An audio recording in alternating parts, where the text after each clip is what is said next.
Hi friends and viewers, എല്ലാവർക്കും angel health അക്കാഡമിയിലേക്ക് ഒരിക്കൽ കൂടി ഹാർദമായ സ്വാഗതം. ഇന്നൊരു ഡാൻസ് റിലേറ്റഡ് വീഡിയോ ആണ്. So you welcome to angel dance academy. ഇതൊരു റിക്വസ്റ്റ് വീഡിയോ ആണ്. How to do jazz split. Jazz split എങ്ങനെയാണ് സ്റ്റേജിൽ ചെയ്യാന്നുള്ളത് ഒരു വീഡിയോ ആണ് ഇന്ന് ചെയ്യുന്നത്. നിങ്ങൾ ഈ ചാനൽ ആദ്യമായിട്ട് കാണുകയാണെങ്കിൽ സബ്സ്ക്രൈബ് ചെയ്യാൻ മറക്കരുത്. തൊട്ടടുത്തുള്ള ബെല്ലൈക്കൺ ഒന്ന് പ്രസ് ചെയ്യുകയാണെങ്കിൽ ഞാൻ അപ്ലോഡ് ചെയ്യുന്ന ഓരോ വീഡിയോയുടെ നിങ്ങൾക്ക് നോട്ടിഫിക്കേഷൻ ആയിട്ടിരിക്കും. നിങ്ങൾ സിനിമയിൽ കാണുന്ന ഒരു വ്യൂവർ ആണെങ്കിൽ ഷെയർ ചെയ്യണം, ലൈക്ക് ചെയ്യണം മറക്കരുത്. So let's move to the video.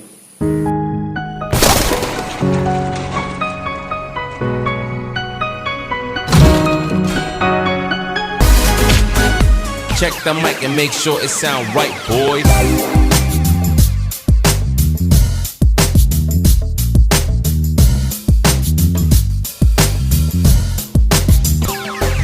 It sound right, boys.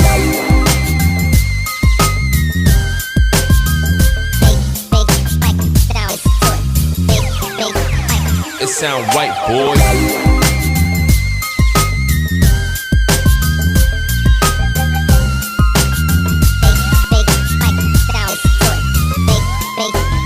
It sound right, boy. So let us practice jazz split. 10 minutes നന്നായിട്ട് വാമപ്പും സ്ട്രെച്ചിങ്ങും ചെയ്യുക. ജാസ് സ്പ്ലിറ്റിന് മെയിനായിട്ട് 2 സ്റ്റെപ്സേ ഉള്ളൂ. ഒന്ന് ലാൻഡിങ് ടു ദ ഫ്ലോർ, രണ്ടാമത്തത് റൈസിങ് ഫ്രം ദ ഫ്ലോർ. ആദ്യത്തെ step landing to the floor. കാലുകൾ ഒരു പ്രത്യേക രീതിയിൽ വെച്ചിട്ടാണ് ജാസ് സ്പ്ലിറ്റിൽ ലാൻഡിങ് ചെയ്യുന്നത്. അതെങ്ങനെയാണെന്ന് നോക്കാം. വലതുകാലിൻ്റെ കാൽപാദം വലതുവശത്തോട്ടും ഇടതുകാലിൻ്റെ കാൽപാദം ഫ്രണ്ടിലേക്കുമായിട്ട് ഒരു 2 അടി അകലത്തിൽ ഇതുപോലെ നിൽക്കുക. അതിനുശേഷം നിങ്ങളുടെ കാലുകളുടെ നീളം അനുസരിച്ചിട്ട് 1 അടി കൂടുതൽ അല്ലെങ്കിൽ 2 അടി കൂടുതൽ സൈഡ് സ്പ്ലിറ്റ് ഇതുപോലെ ചെയ്ത് നിൽക്കുക. അതിനുശേഷം വലത് കാൽപാദത്തിൻ്റെ ടോ ലിഫ്റ്റ് ചെയ്തിട്ട് ഉപ്പൂറ്റിയിൽ ഇതുപോലെ നിർത്തുക. അതിനുശേഷം ഇടത് കാൽമുട്ട് മുന്നിലോട്ട് ബെൻഡ് ചെയ്ത് ഇതുപോലെ കൈകൾ താഴ്ത്തി ഇരിക്കാൻ ശ്രമിക്കുക. വലത് കാല് സ്ട്രെയിറ്റ് ആയിട്ട് ഇരിക്കാൻ ശ്രമിക്കുക. അതുപോലെ ഇടത് മുട്ട് മുന്നിലോട്ട് മടക്കി മാക്സിമം ഈ രീതിയിൽ ഇരിക്കാൻ ശ്രമിക്കുക. ഇടതു കാൽപാദം ഇതുപോലെയാണ് വരേണ്ടത്. വലതുകാല് മാക്സിമം സ്ട്രെയിറ്റ് ആയിരിക്കണം. അതുപോലെ കാൽപാദം ഉപ്പുറ്റിയിൽ നിന്ന് ടോ ഉയർന്നാണ് ഇതുപോലെ നിർത്തേണ്ടത്. അതുപോലെ തന്നെ നമ്മുടെ ബട്ടക്സ് കംപ്ലീറ്റ് ആയിട്ട് നിലത്ത് ടച്ച് ചെയ്താണ് ഇരിക്കേണ്ടത്. ഇതാണ് ലാൻഡിങ് ടെക്നിക്ക്. നമുക്കിതൊന്ന് പ്രാക്ടീസ് ചെയ്ത് നോക്കാം.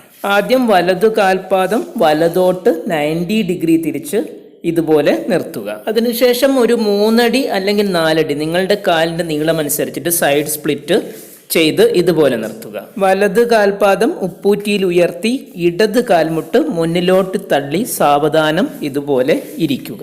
നിങ്ങൾക്കിത് ആദ്യം ഇതുപോലെ ചെയ്യാൻ ബുദ്ധിമുട്ടാണെങ്കിൽ നിങ്ങൾ ആദ്യം ഫ്ലോറിൽ ഈ ഒരു പൊസിഷനിൽ ഇരുന്നിരുന്ന് നന്നായിട്ട് പ്രാക്ടീസ് ചെയ്യുക. അതിനുശേഷം മാത്രം എഴുന്നേറ്റ് നിന്നിട്ട് ഫ്ലോറിലേക്ക് ഈ പൊസിഷനിൽ ഇരിക്കാൻ ശ്രമിക്കുക. ഇത് നന്നായിട്ട് പ്രാക്ടീസ് ചെയ്യുക. ഞാൻ വലതുകാല് നീട്ടി ഇടതുകാല് മടക്കിയാണ് ചെയ്യുന്നത്. നിങ്ങൾക്ക് അങ്ങനെയല്ല, ഇടതുകാല് നീട്ടി വലതുകാല് മടക്കുന്നതാണ് എളുപ്പമെങ്കിൽ അങ്ങനെ ചെയ്യുക. പ്രത്യേകം ശ്രദ്ധിക്കേണ്ട കാര്യം, നമ്മുടെ സ്പ്ലിറ്റ് കുറച്ച് കൂടുതലായാലും നമുക്ക് ജാസ് സ്പ്ലിറ്റ് ചെയ്യാൻ പറ്റില്ല. നിങ്ങൾക്ക് എത്രമാത്രമാണോ നിങ്ങളുടെ കാലുകൾക്ക് പറ്റുന്ന അത്ര മാത്രമേ ചെയ്യാൻ പാടുള്ളൂ. രണ്ടാമത്തത്, ആദ്യം കാൽമുട്ടുകൾക്ക് നല്ല വേദന വരും. അപ്പോൾ പ്രത്യേകിച്ച് നമ്മൾ മടക്കി വെക്കുന്ന കാൽമുട്ടിൽ ഒരു നീ ക്യാപ്പ് ഉപയോഗിച്ച് പ്രാക്ടീസ് ചെയ്യുക. ജാസ് സ്പ്ലിറ്റ് ചെയ്യുന്ന ഏറ്റവും കോമൺ ആയ രീതി നമ്മൾ ഒരു കിക്ക് ചെയ്തതിന് ശേഷം ജാസ് സ്പ്ലിറ്റിൽ ലാൻഡ് ചെയ്യുക എന്നുള്ളതാണ്. അത് നമുക്ക് എങ്ങനെയാണെന്ന് നോക്കാം. Check the mic and make sure it sound right, boys.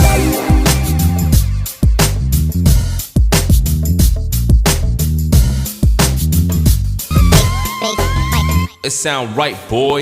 നമുക്കിതൊന്ന് പ്രാക്ടീസ് ചെയ്ത് നോക്കാം. ഏത് കാൽമുട്ടാണോ മടക്കി വെക്കുന്നത് ആ കാലുകൊണ്ട് ആദ്യം സൈഡിലേക്ക് ഒരു കിക്ക് ചെയ്യുക. അതിനുശേഷം കാലുകൾ ഹാഫ് സ്പ്ലിറ്റ് പൊസിഷനിൽ നിർത്തുക. കാൽപാദങ്ങളുടെ പൊസിഷൻ പ്രത്യേകം ശ്രദ്ധിച്ച് നേരത്തെ പറഞ്ഞതുപോലെയാണ് വെക്കേണ്ടത്. സോ ഒന്നും കൂടെ ചെയ്തു നോക്കുക. ആദ്യം കിക്ക് ചെയ്യുക. അതിനുശേഷം ഹാഫ് സ്പ്ലിറ്റിൽ ഇതുപോലെ കാലുകൾ പൊസിഷൻ ചെയ്ത് വെക്കുക. അതിനുശേഷം നേരത്തെ നമ്മൾ ചെയ്ത ലാൻഡിങ്ങിൻ്റെ സെയിം ടെക്നിക്കാണ് ലാൻഡ് ചെയ്യുക. ആദ്യം കൈകൾ നിലത്ത് കുത്തി ലാൻഡ് ചെയ്യുന്നതാണ് സേഫ്. അപ്പോൾ അത് നന്നായിട്ട് പ്രാക്ടീസ് ചെയ്യുക. ജാസ് സ്പ്ലിറ്റിൻ്റെ രണ്ടാമത്തെ main step rising from the floor ആണ്. അതെങ്ങനെ ചെയ്യുന്നതെന്ന് നോക്കാം. Check the mic and make sure it sound right, boys. It sound right, boy. Jazz സ്പ്ലിറ്റിൻ്റെ റൈസിങ്ങിന് 3 ഭാഗമുണ്ട്. പലരും പല രീതിയിലാണ് എഴുന്നേക്കുന്നത്. ഞാൻ എഴുന്നേക്കുന്ന രീതിയാണ് ഞാൻ കാണിക്കുന്നത്. ആദ്യം ഇതുപോലെ എഴുന്നേക്കാനും ഇരിക്കാനും പ്രാക്ടീസ് ചെയ്യണം. അതിനുശേഷം കൈകൾ ഫ്ലോറിൽ ബലമായി അമർത്തി ശരീരത്തെ ഒരു കുതിപ്പോടെ മുകളിലോട്ട് ഉയർത്തണം. അതോടൊപ്പം കാലുകൾ രണ്ടും കാൽപാദങ്ങളിൽ ബലം കൊടുത്ത് സ്ട്രെയിറ്റ് ആക്കി ഉയർത്തണം. അതിനുശേഷം കാലുകൾ പരസ്പരം ചേർക്കാൻ വേണ്ടി നമ്മുടെ തുടയുടെ അകവശങ്ങളിൽ നന്നായിട്ട് ബലം കൊടുത്തിട്ട് കാലുകൾ പരസ്പരം ഇതുപോലെ ചേർത്ത് കൊണ്ടുവരണം. ഇത് നല്ലപോലെ റെഗുലറായിട്ട് പ്രാക്ടീസ് ചെയ്യണം. ക്രമേണ 3 ഭാഗങ്ങളും ഒരുമിച്ച് ഇതുപോലെ ചെയ്യാൻ ശ്രമിക്കണം. ആദ്യം കുറച്ച് ബുദ്ധിമുട്ടായിരിക്കും, പക്ഷേ ക്രമേണ അത് ഇതുപോലെ ശരിയായി വരും. ജാസ് സ്പ്ലിറ്റിൻ്റെ റൈസിങ് ഫ്രം ദ ഫ്ലോർ നിങ്ങൾക്ക് നിങ്ങളുടേതായ രീതിയിൽ ചെയ്യാവുന്നതാണ്. നിങ്ങൾക്ക് അതിനോടുകൂടെ അടുത്തൊരു ഫ്ലോർ വർക്ക് സ്റ്റെപ്പ് കണക്ട് ചെയ്യാം, അല്ലെങ്കിൽ വേറെ സ്റ്റെപ്പ് കണക്ട് ചെയ്യാം, അല്ലെങ്കിൽ നിങ്ങൾക്ക് തിരിച്ച് ലാൻഡ് ചെയ്ത് ഇതുപോലെ വന്നാലും മതി. അതുപോലെ തന്നെ ലാൻഡിങ്ങും റൈസിങ്ങും നിങ്ങൾ സെപ്പറേറ്റ് നന്നായിട്ട് പ്രാക്ടീസ് ചെയ്യുക. പെർഫെക്റ്റ് ആയാലും അത് രണ്ടും ക്ലബ് ചെയ്തിട്ട് ഒരുമിച്ച് ചെയ്യാൻ ശ്രമിക്കുക. ആദ്യം ചെയ്യുമ്പോൾ ചിലപ്പോൾ കാലുകളുടെ സ്പ്ലിറ്റ് കുറച്ച് കൂടുതലായി വരും. അതായത് ഇടത്തെ കാല് മടക്കി കൂടുതലായി എക്സ്റ്റെൻഡ് ചെയ്തിരിക്കും.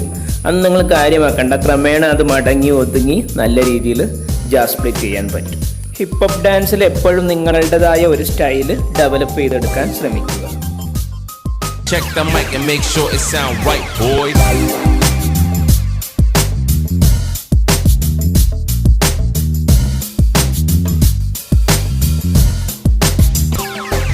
It sound right, boys.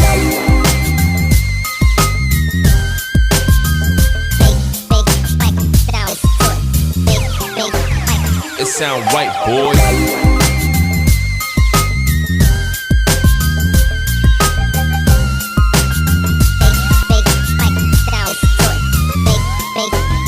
It sound right, boy. നിങ്ങൾക്ക് ഈ വീഡിയോ ഇഷ്ടപ്പെട്ടെന്ന് വിചാരിക്കുന്നു. മറ്റൊരു പുതിയ വീഡിയോയുമായി വീണ്ടും കാണുന്നവരെ stay tune with angel health academy അല്ലെങ്കിൽ angel dance academy. See you, bye bye and take care.